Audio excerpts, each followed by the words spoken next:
Le agradezco enormemente a Ivonne Muñoz, ella es abogada especialista en ciberseguridad y directora de IT Lawyers. Gracias por acompañarnos, Ivonne, muy buenos días. Buenos días, Pamela. Gracias por la llamada. ¿Cómo empezar a abordar este tema, la importancia y el valor que tienen estos datos para nosotros, en manos de quién deberían de estar y por qué es importante dar esta discusión sobre esta información? Creo que es total el hacer un análisis, la reflexión del por qué hay una entidad de gobierno que sí tiene esos datos personales. De hecho, son dos, ¿no? Tenemos que hablar del SAT y tendremos que hablar del Instituto Nacional Electoral. Sin embargo, cuando reflexionas como ciudadano del por qué estas dos entidades sí lo tienen y por qué les he otorgado este tipo de información, pues son con fines meramente electorales, con fines de identidad, para que cuando tú ejerces tu voto haya un punto de comparación con tu huella digital y haya una autenticación de identidad cuando te presentas a las urnas.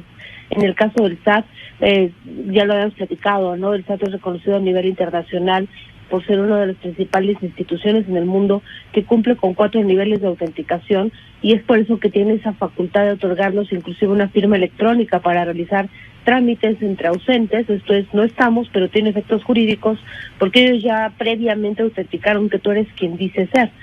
Sin embargo, pues la reflexión nos lleva la perspectiva ventajosa, ¿no?, que está tomando ahorita el gobierno, al decir, pues alguien más ya hizo la chamba, ya tiene una base de datos en la que ya invirtieron personal, infraestructura y demás, pues ahora sencillamente compártemela, ¿no?, para yo utilizarla para otros fines, ¿no?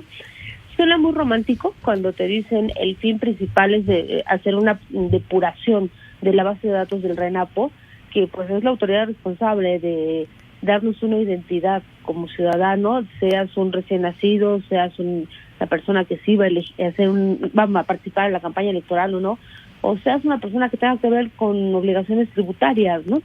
Es curioso y es un tanto ambiguo el decir quién tiene una credencial de elector, pues quien definitivamente ha ido a tramitarla, ¿no? Uh-huh. O quién tiene firmas electrónicas, pues quien tiene obligaciones fiscales, pero si hacemos un sondeo contra los más de 115 millones de mexicanos que somos, la realidad es que no todos tenemos firma electrónica y no todos tenemos una credencial para votar. Creo que esto nos lleva al análisis de si necesitamos un documento de identidad. Definitivamente la respuesta es sí, por temas de duplicidades, por temas de malos manejos de las bases de datos y la duplicidad constante que hay de bases de datos, ¿no?, en las instituciones de gobierno. En lo particular te cuento, en el IMSS yo tengo 6 perfiles distintos. Y es mi mismo nombre y mi misma CURP, incluso mi mismo número de seguridad social. Yo ahorita, por ejemplo, no puedo hacer uso del seguro social porque me presento al IMSS y me dicen es que tenemos 6 Ivonne Valeria Muñoz Torres, ¿no? Y dices, wow, ¿no? ¿De dónde salieron? Revisamos sus expedientes y efectivamente sí soy yo, en 6 empleos distintos en los que mi patrón sí me dio de alta, pero alguien en el IMSS decidió no hacer la unificación correcta de un expediente. ¿Y cuál es mi consecuencia? Que no tengo derecho a la atención de seguridad social hasta que yo no arregle el trámite. Y si te contara todos los documentos que me pidieron para poder unificar mi expediente personal en el IMSS, ¿sabes cuál fue mi reacción? Fue de, está bien, luego lo veo. Tiene 2 años. Claro. Sí, tiene 2 años que dejé de hacerlo, ¿no? Entonces esto sí te lleva a la reflexión de, ¿necesitamos hacerlo? Sí, necesitamos hacerlo. Es forzoso, no únicamente desde la perspectiva del tema de robo de identidad, que tal vez es la que prende el semáforo en luz roja, de ya, basta, es necesario controlar el tema, pero sí hay otras implicaciones como la que te comparto, que es un tema de salud, que es tal vez más delicado para cualquier ciudadano, ¿no?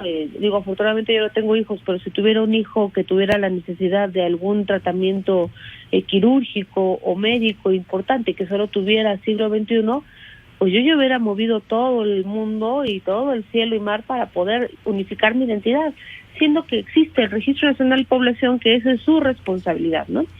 Entonces, tiene su lado A y su lado B, ¿no? El pensar que el SAT ya tiene esa información o pensar que el INE ya tiene esa información, pues sí resulta práctico. Cuando eres un ente de gobierno resulta práctico decir, ¿para qué retrabajamos? Compárteme la base de datos. Sin embargo, cuando tú revisas el por qué le das tus datos personales al SAT, las finalidades son muy precisas. Es únicamente para generar tu expediente como contribuyente, para el uso principal, que es cumplir con obligaciones tributarias y punto. En ninguna parte del aviso de privacidad o de los documentos que firmaste hace años te indica que será compartida con el RENAPO para generar una base de datos de ciudadanos, ¿no? Igual, si revisas el tema de la credencial de elector, de hecho la legislación interna en materia electoral es muy específica en decir las bases de datos únicamente son para fines electorales y para otorgar una credencial y tener el padrón y compartirlo con los partidos cuando estamos en épocas electorales, pero no más, ¿no? Entonces sí va a haber una controversia interna en el te doy o no te doy la base de datos, por supuesto, ¿no? Porque quiero pensar que principalmente el INE está tomando la postura de custodio de los datos, de, espérame, a mí me los dieron con un fin, yo no puedo compartírtelos. El hecho de que yo tenga la base de datos no quiere decir que es mercancía que está dispuesta para quien venga a preguntármela, aún y cuando seas gobierno.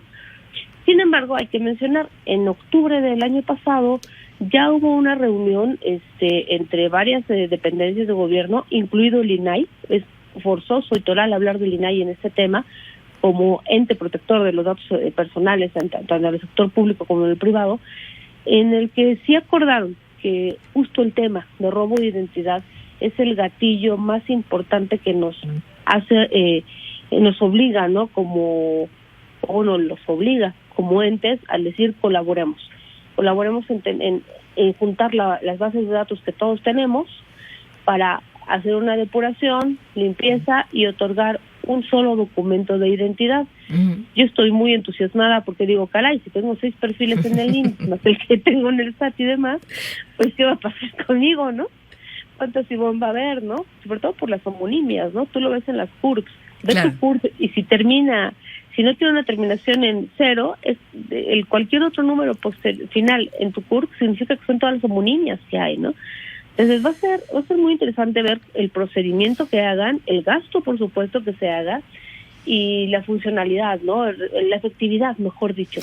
Ver realmente qué tan efectivo y en cuánto tiempo estará. A ver, ¿qué hay sobre la confiabilidad de esta base de datos y el riesgo de que esta información, dices, está en el SAT y en el SAT confiamos? ¿Por qué en el SAT sí confiamos y qué tendríamos que exigir a quien tuviera en sus manos, en este caso la Secretaría de Gobernación, esa información? ¿Y cuánta de esa información sí deberían de tener? Yo creo que deben tener la información precisa, como lo indica la legislación, ¿no? Hay algo, como se les contaba yo cuando platicábamos hace meses del tema del email, el principio de proporcionalidad, que te dice únicamente debes tener los datos suficientes para el fin por el que lo solicitas, ¿no? Si aquí es nada más para darme un documento de identidad, tenemos que dejar muy claro cuáles son las finalidades de ese documento de identidad. Es para poder realizar trámites ante instituciones financieras, es para poder hacer trámites ante instituciones de gobierno, llámese el trámite de la boleta del agua, del pago de la tenencia, de vender tu casa, es para poder presentarla ante otros particulares, inclusive cuando firmas un contrato o cuando, imagínate, entre empresas, ¿no? Que tú confías en que Juan es el representante legal de la empresa A, pero ¿qué tal que no lo es, no? Y tú confías, ¿no? Entonces, si le damos estas finalidades, es cuando vamos a tener que empezar a hacer la lista de qué datos personales son los necesarios para cumplir esos fines. Y ahora sí, podemos determinar qué información va a tener y va a poder, mejor dicho, recabar y juntar y almacenar y procesar la Secretaría de Gobernación a través del RENAPO. El tema de la confianza yo creo que es el más discutible, ¿no? Hace meses igual lo comentábamos con el tema del email, cuando ¿qué será ya? Eso fue en el 2008, 2009, o sea, ya tiene 10, 11 años que tuvimos el tema del Renault, que era la base de datos de todos los que tenemos un celular, y cuando ibas a tu compañía de teléfonos te pedían tu CURP justo para enlazar, ¿no?, tu número de teléfono con tu único documento de identidad que hay, otorgado por Gobernación, que es la CURP, y fue un desastre, ¿no?, porque primero la base de datos no fue confiable desde la perspectiva de los datos no eran precisos. Creo que el número uno que más registrado en números celulares era la CURP de Felipe Calderón Hinojosa.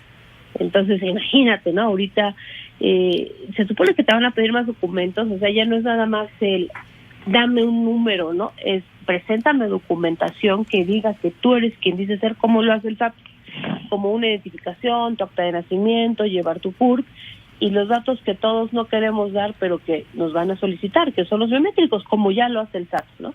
El SAT te pide tus 10 huellas tus huellas dactilares, te solicita el iris, y ya no nos falta que te nos pidan el ADN, ¿no? Pero te pide tu firma, que es un trazo único también. Es importante que lo tenga el gobierno. Tengo mis dudas, pero si nos damos una reflexión de cuántas veces se lo he dado al gobierno, se les da a cada rato, ¿no?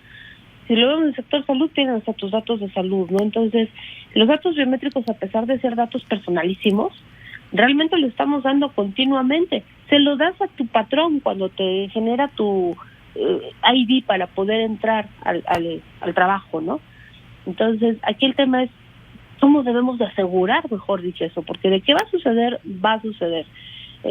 Actualmente ya hay bancos que te están diciendo, a partir de marzo de este año, yo ya no te voy a permitir hacer ningún trámite si no me das tus biométricos y si no me traes tu credencial de lector, porque tengo que compararlo con la base de datos del INE, que es mi único parangón para poder hacer un trámite, una comparativa, ¿no? De qué eres quien dice ser, ¿no? Pues el tema es de confianza y el tema es de tecnología.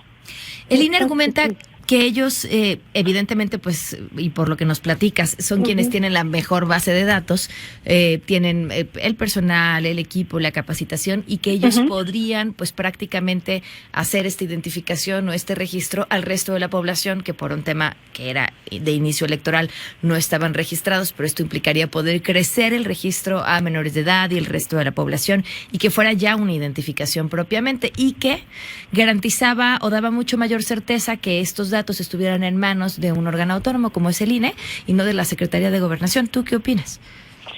Es buena propuesta, solo que hay que dejarlo en claro, sale de las competencias y facultades del INE. Si lo vemos desde la perspectiva de experiencia, de la estructura y demás, sí, creo que el INE sería la autoridad más efectiva en este proceso. Ellos ya llevan trabajando 3 años en todo este procedimiento, incluso de la interacción con los bancos, para poder compartir las bases de datos personales. Ahí seguramente ya te ha sucedido que tú vas a tu banco, te piden tu credencial de lector y te piden que pongas tu huella digital. Todo este proceso de verificación de la credencial de votar, de hecho, nosotros como despacho dimos la capacitación interna en todo el INE de cómo utilizar la información. Estamos muy relacionados con este procedimiento que ya lleva el INE. Sí está, yo ya revisé toda la parte tecnológica y de seguridad. Definitivamente sí está muy blindada y genera muchas bondades para el usuario final. De hecho, hay estados de la República en los que los colegios de notarios ya tienen acercamientos con el INE para poder tener acceso a este proceso de verificación. Hay que señalar algo, regresando a tu pregunta, ¿tienen las facultades? No. De facultades no, pero las competencias desde la perspectiva profesional, tecnológica, de conocimiento, sí, definitivamente sí las tienen. Ellos llevan años, ellos viven de esto, ¿no? De manejar la base de datos independientemente de organizar las elecciones. La parte de seguridad sí tienen una infraestructura robusta.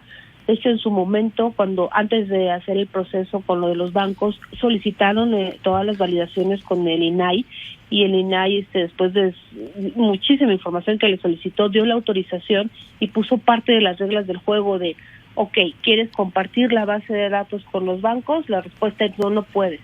Tienes que crear un mecanismo a través del cual únicamente autentiques cuando tú recibes información. Y así es como sucede hoy. Yo hoy banco no veo la base de datos del INE. Yo únicamente le mando la firma única que genera tu huella. Muchos pensamos mandas la imagen y allá hay una persona contrastándola. No.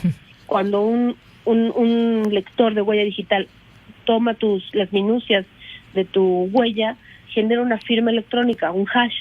El hash se envía al INE, este hash se valida que las minucias coincidan y la respuesta es si coincide o no coincide.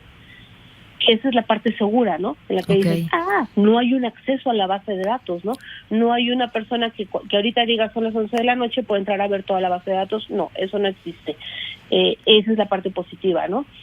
La parte de capacidad en número de personas, definitivamente no dan las cuentas. Tendrás que estar registrando a 18,000 personas diarias para poder completar ya no el padrón electoral, sino todo el padrón poblacional, ¿no?